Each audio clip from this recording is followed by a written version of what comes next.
Welcome to the National Quiz Choice Online News, and welcome everyone. And I wish to welcome Chef Jet Tila on my online show, and he's one of the best chefs around here in the United States and also in Asia as well. He's been on TV around the world. Chef Jet Tila, uh, mind if I call you Jet Tila? Yeah, please don't call me chef. We're not in the kitchen. Only call me chef in the kitchen, please. Okay. Just call me Jet, Robin. Just Jet only. No need for Tila either. Just Jet. Okay. It is said that you spent most of your childhood learning cooking from your grandmother. Uh, Now, how did your obsession came about for the love of cooking and why? Or is it because you were forced into it? That is it's a combination of both. So I come from a food family. My grandparents had a cafe when they came from China into Thailand. My dad's mom had a Chinese cafe in Bangkok, and my dad's side is Hainanese. So my grandma would have a Hainanese cafe. So she had seven boys. They all worked in the restaurant. When my parents moved to the States in the 60s, we opened a market and a restaurant. They opened a restaurant when I was, gosh, about 4 years old. So my obsession started because I was forced into working at the restaurant. And my grandma, the way we communicated was through cooking. As soon as I could stand on a chair, I would sit there and peel vegetables or I would stir things and I would watch her and she would teach me. So she started teaching me at an absolute very young age. As soon as I could stand, I started learning how to cook. That's a long-winded answer, but there's your answer. No, I do welcome long answers. So how was life like when you entered Le Cordon Bleu? You know, uh, Hmm.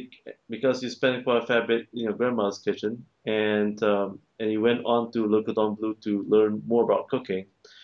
And while you were at Le Cordon Bleu, what kind of challenges did you face?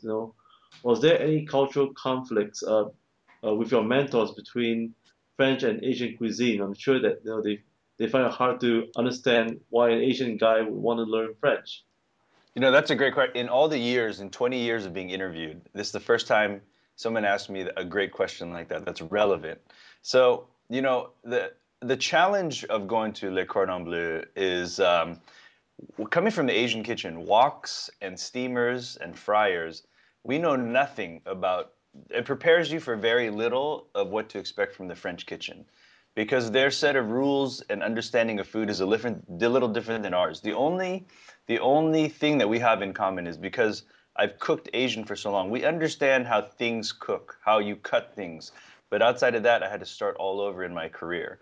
And I had a lot of conflict with my instructors because they was so formalized. A lot of Asian cooking is so by feel, but the number one takeaway I got from culinary school, or two takeaways, is I learned how to formally cook French food. And then I learned that it's important to write down things that we learn from our Asian masters because our Asian masters don't give us enough. They say, hey, about this much of ginger or about this much of garlic.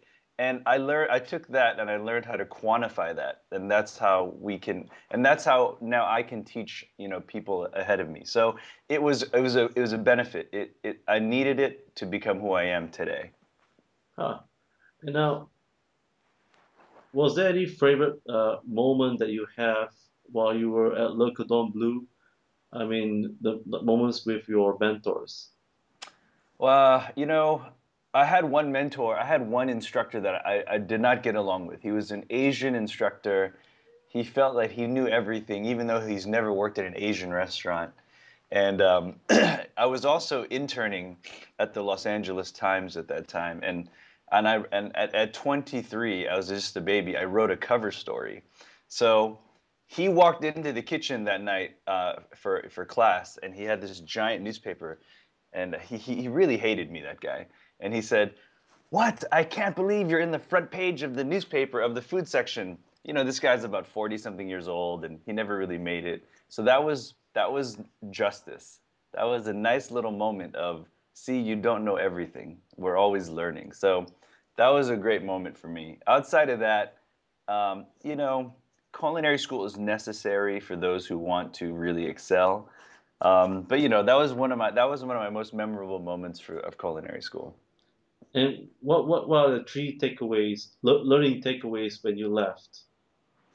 Three learning takeaways of French culinary school is it's good to know all the techniques from stocks to sauces to mother sauces to technique to garde manger. You know, it really teaches you that you can break down a kitchen into formal stations and run a brigade, right? So that's one takeaway. Number two takeaway is the French were amazing because they wrote things down, and Asians need to write things down more. And I can go off on a tangent, but I'll come back to that. And the third takeaway I would say is it teaches you rules. It's like the military. And when you run your kitchen like a military, you get very efficient and you get consistent. So those are my three takeaways. But can I go on a little bit about my second Yeah, takeaway? yeah. So the second takeaway, we have to write things down as Asians because this generation under me and the generation under them, they're going to forget all of our recipes because Asian masters are not writing or formalizing. We're going to lose our cuisine. I mean, look at French cuisine. They're prospering because hundreds of years of perpetuating knowledge. I think a lot of Asians have to do that. We have to follow their lead. Wow, that would be an amazing takeaway. Now, how did you land yourself writing for Times magazine, and you got yourself into journalism actually after you graduated, and and and why did you choose that path? You know, I've written, like you said, I've written for about 20 years, and all in for a chef, not bad. I've written maybe 50 to 80 pieces in my 15-year career. Um, I think more than as much as I'm a chef, I'm also a student, and I'm also a teacher. So this ties directly back to my last point. I really believe that we have to perpetuate knowledge, and the only accurate way to do that is to write it down. And also writing it down keeps me from forgetting it.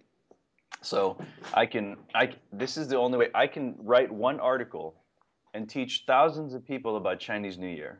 And and it's an effective tool. And then this piece, because of the internet now, when you tie internet into journalism, these things live forever. So someday in 50 years, when I'm old and retired, some kid will type Google search Chinese New Year or Google search my recipes, Tom Yum, Pad Thai, Asian cooking, and I'll still exist. And writing is a way for chefs to live forever.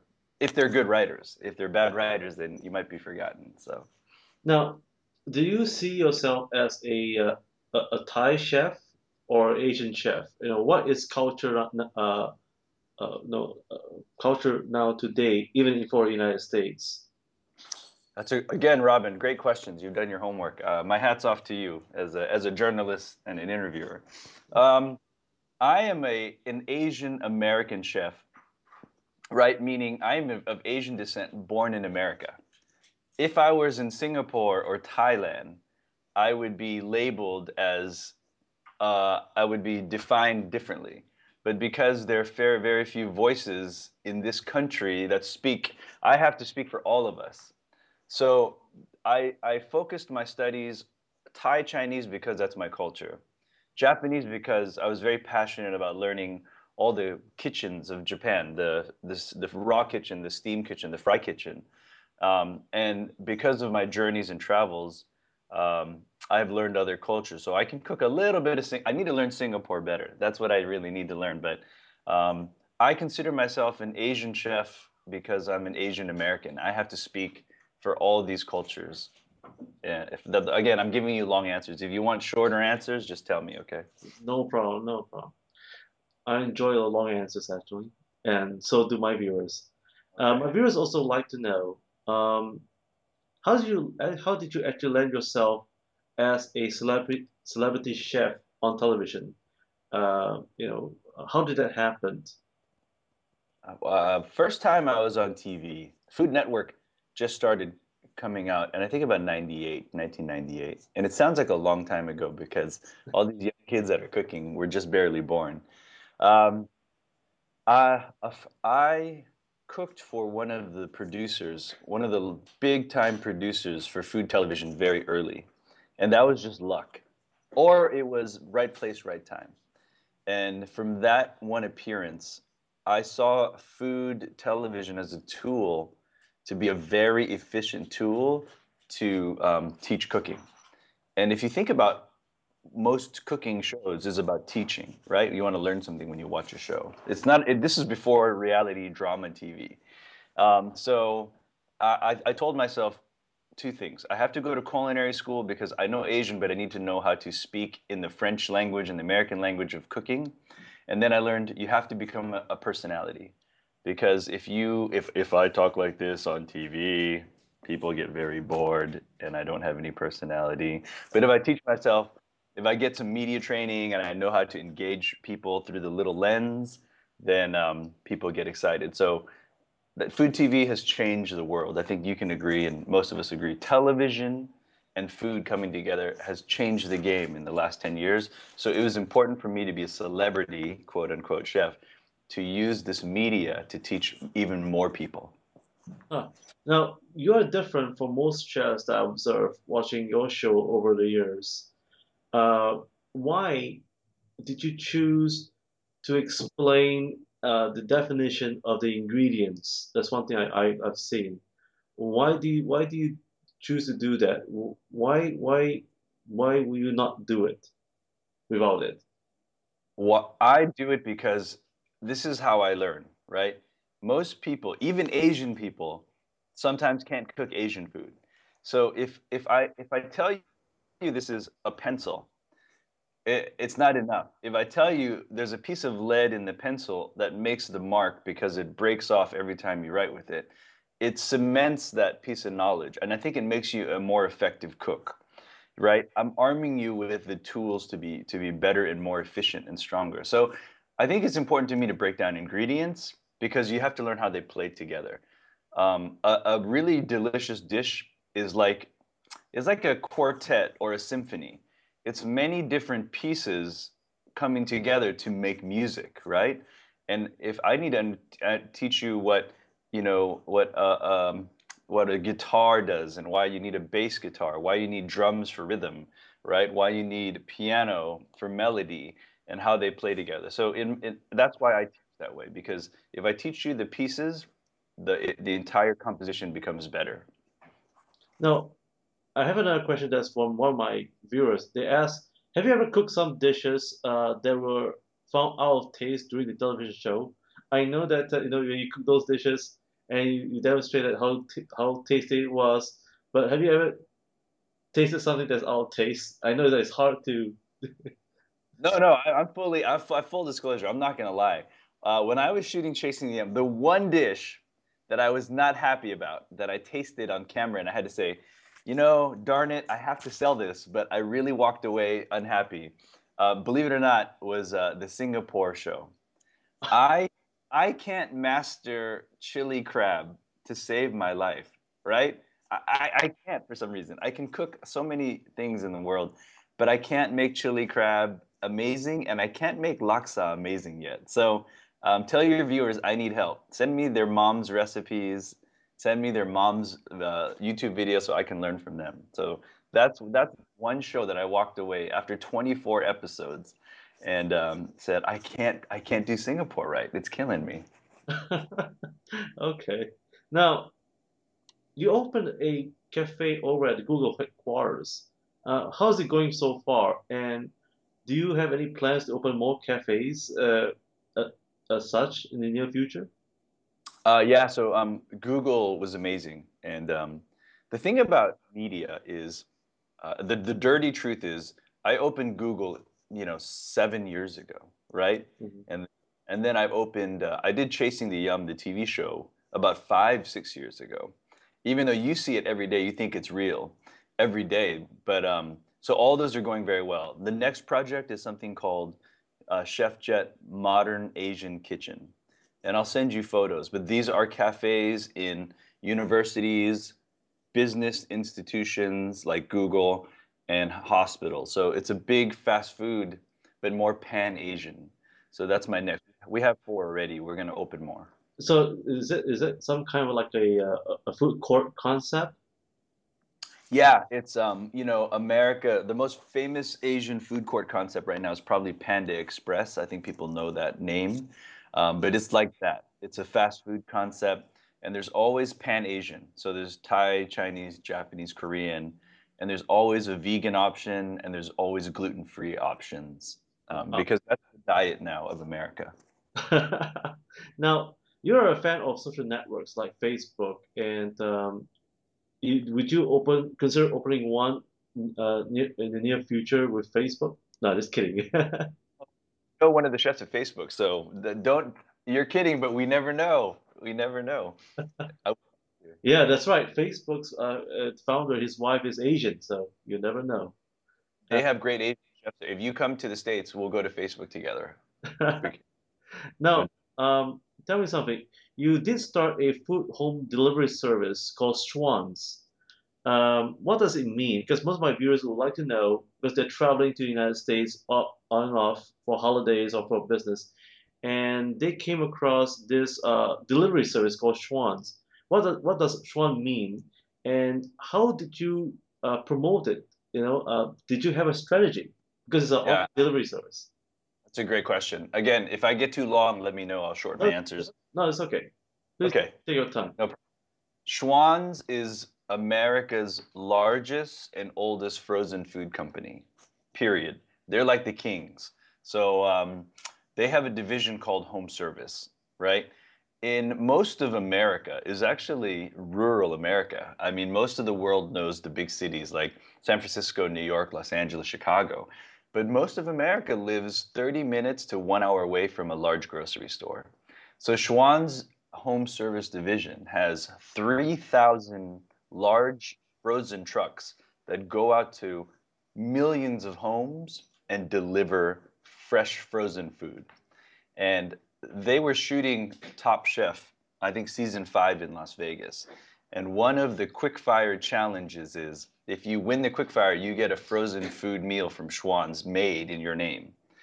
I told them they were shooting in my hotel at Wynn Las Vegas at that time. And I said, your Asian food isn't that great. I have to be honest with you. Let me make great Asian food for you. And if you like it, we'll partner. If you don't like it, then don't we walk away? I'll buy you lunch from my restaurant, no problem. So it really started that simply. I flew to Minnesota. I made some Asian dishes for them. And we have the only Asian line partnership with Schwann's Home Service, period. There is no other chef in the world that has a partnership with them. So we sell, it's a privately held company, so I can't tell you exact numbers, but we sell units in the millions every year with them. So Asian people visiting from Asia, if you're staying here for university, if you're staying here for an extended work time, you can go to schwans.com/chefjet, order my meals, and they'll deliver them in 8, 10 minutes. You can cook them on the skillet and you can have some of my food. Well, folks, there you hear. You heard it from the man himself. You could order your Schwans while you are back in the States and for Singapore as well. And please forgive Jack Tila for not able to get you your chili crabs. Now, besides the issue with Schwans, you also were working with Wazuzu, a Pan-Asian bistro with Wynn Las Vegas for a while. Was there one favorite signature dish that you've taken with you that you can't live without? You know? Oh, that's a really good one. I created my version of Drunken Noodles at right? Because Chinese we have like hor fun, right? And we have dry style chow fun or hor fun. And Thai we have something called pat kimao, which is like a basil spicy hor fun dish. So while I was in Vegas, I was trying to create a unique flavor, and that's why I married these two Thai Chinese flavors to make my version of Drunken Noodles. And I think it's become the most famous thing I'm known for. In the 4 years that I was in Vegas. It was on Giada's best thing I ever ate. It's been on TV all the time. It's been written up a lot. So that's the dish I created that I will take with me forever. So Giada can't live without your favorite dish, huh? Yeah, Wow, it's her favorite noodle dish if she's ever eaten, and she really said that on TV, which is pretty. great. And so do you do that for? Do you ever cook at home? Yeah, you are in my home kitchen right now. This Yeah. is my home. Welcome to my home. So, yeah, this I cook here. We cook a lot. My wife and I, because we had a new baby, I cook and we keep food here. So we probably cook about 2, 3 times a week. Wow. Now, now you moved Bistronomics. I know you used to have Bistronomics to your new restaurant concept store right now, which is known as Charleston. Why do you choose to call Charleston? You want the dirty truth, the really fun truth? I needed to get away from Asian restaurants for a while. I needed to take a break after being in Vegas. So we wanted to open a very fun gastropub, a very fun bar that has really good food, right? But the show is the alcohol. We bought this space and it had really cool, prohibition Southern details and design. We wanted to stay in the design. So, my business partners and I said, it doesn't have to be Jet Tila anything. It doesn't have to be Asian.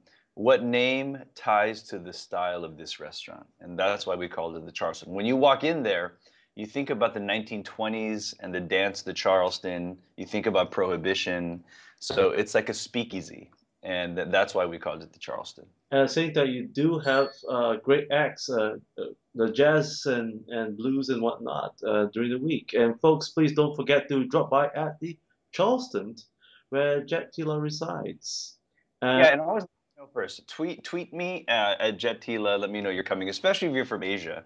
And there's a rumor on the street, Robin, that I'm giving you the first drop. Okay, if you don't tell anyone, this guy named Andrew Zimmern is coming to shoot his show with me at Charleston this Sunday. So Oh it's just wow! And folks, don't forget that this Sunday, if you're in town in the United States, please drop by at Charleston, and you might get a autograph with Zimmer and Jack Tila.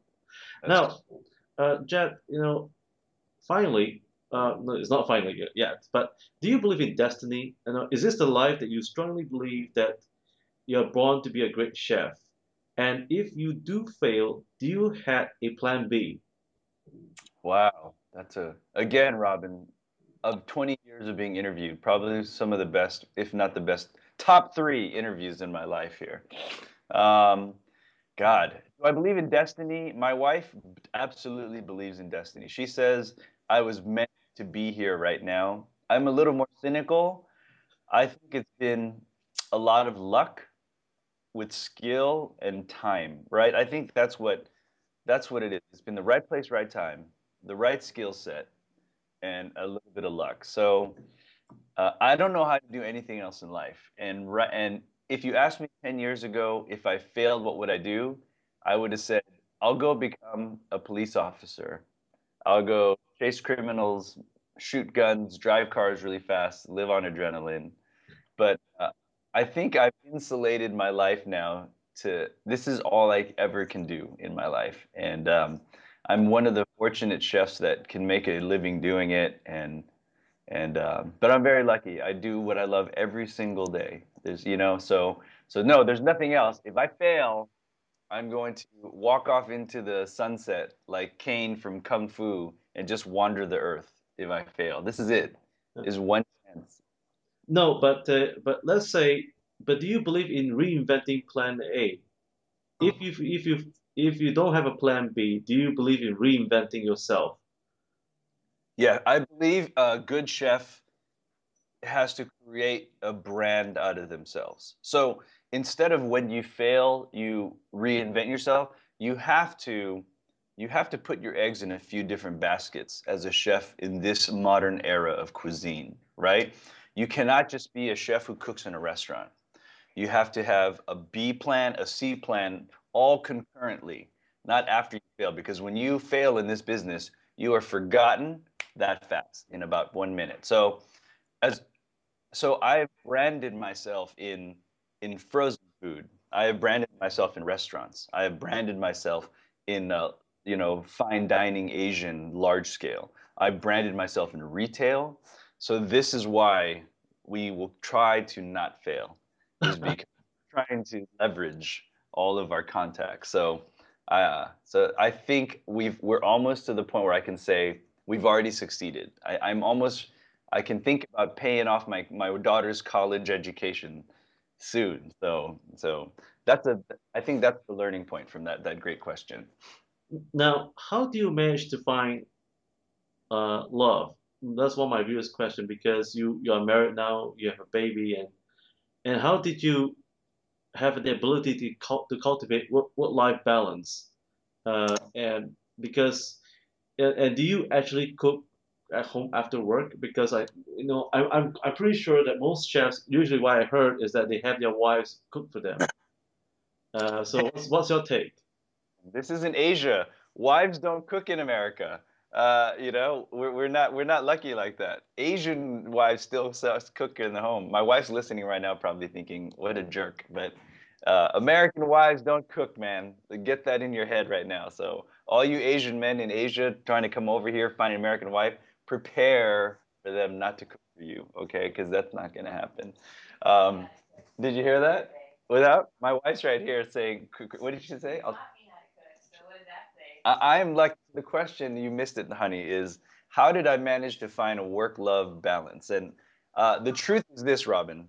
Uh, I expected never to find love or to have children. This is the truth because I gave myself to this career wholly and completely. I dedicated from 28 to 36. What is that, like 18 years? Expecting to be successful and never to be married or having children because it takes that kind of dedication. And then 2 years ago, I found myself finally in a place where I was financially secure.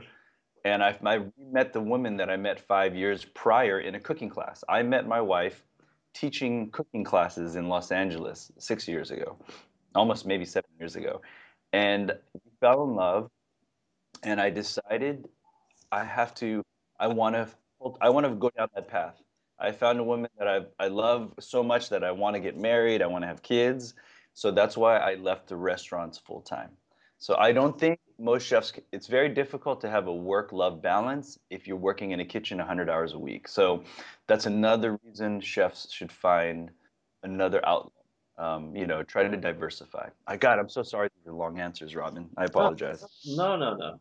We welcome long answers. We want that.